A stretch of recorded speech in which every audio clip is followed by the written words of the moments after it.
Hey everyone, and welcome back to Cattaleya English. I'm Kate, and if you have ever felt confused about whether to say I like to swim or I like swimming, then this video is for you. Today we are unlocking gerunds and infinitives. These are two important verb forms that can make or break your English sentences. Let's dive in. Alright, first things first. What are gerunds and infinitives? Gerunds are verbs that end in ing and act like nouns. They can be the subject, object, or complement of a sentence. Infinitives are usually the base form of a verb preceded by to. They can express purpose, follow certain verbs, or act as nouns, adjectives, or adverbs. Both gerunds and infinitives can be the subject of a sentence. This means they can do the action or be the thing the sentence is about. Gerund as subject. Gerund plus verb plus rest of sentence. For example, swimming is good exercise. Swimming is the subject performing the action of being. Reading helps you learn. Reading is the subject performing the action of helping. Infinitive as subject. To plus verb plus rest of sentence often sounds more formal. Like in, to swim is good exercise. To learn new things is important. This is grammatically correct, but less common in everyday speech than the gerund form. While both can be subjects, the gerund is much more common and natural as a subject in everyday English.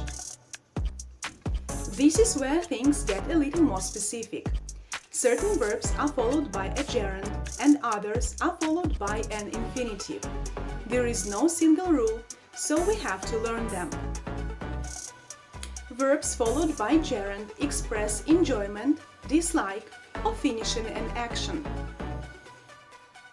Common verbs are enjoy, finish, mind, avoid, suggest, practice, consider, keep, imagine, miss, quit, spend, risk, etc. For instance, I enjoy reading. She finished studying late. He minded getting up early. They suggest visiting the museum. Verbs followed by infinitive express desire, intention, decision, or obligation. Common verbs are want, need, hope, plan, decide, agree, refuse, promise, learn, manage, pretend, etc. For example, I want to travel the world. She needs to practice speaking. He decided to study English. They plan to visit next month. Now for some special rules. The bare infinitive. Infinitive without to. Modal verbs like can, could, will, would, shall, should, may, might, must are followed by a bare infinitive. For instance, I can speak English. She should go. They must study. Certain verbs like make, let, help are followed by a bare infinitive. Take these cases. My mom let me go out. The teacher made us study. This is a golden rule for gerunds. When a preposition like in, at, on, for, about, to, when to is a preposition not part of an infinitive, comes before a verb, you must use the gerund or ing form. Like in, I'm interested in learning new languages. Preposition in. Thank you for helping me. Preposition for. She is good at singing. Preposition at. He succeeded in passing the exam. Preposition in. Let's recap the main points. Gerund, ing form.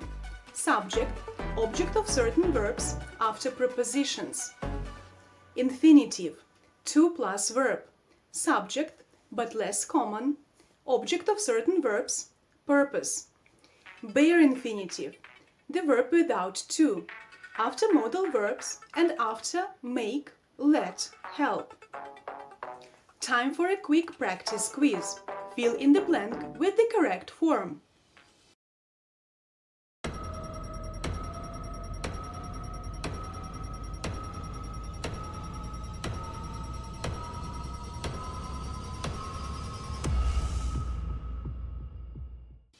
Ready for the answers. 1. I really want to learn English. Verb want plus infinitive. 2. She enjoys traveling. Verb enjoy plus gerund. Note spelling. Traveling with double L. 3. We let them leave the building. Verb let plus object them plus bare infinitive. 4. He is excited about starting his new job. Preposition about plus gerund. 5. They can speak 3 languages.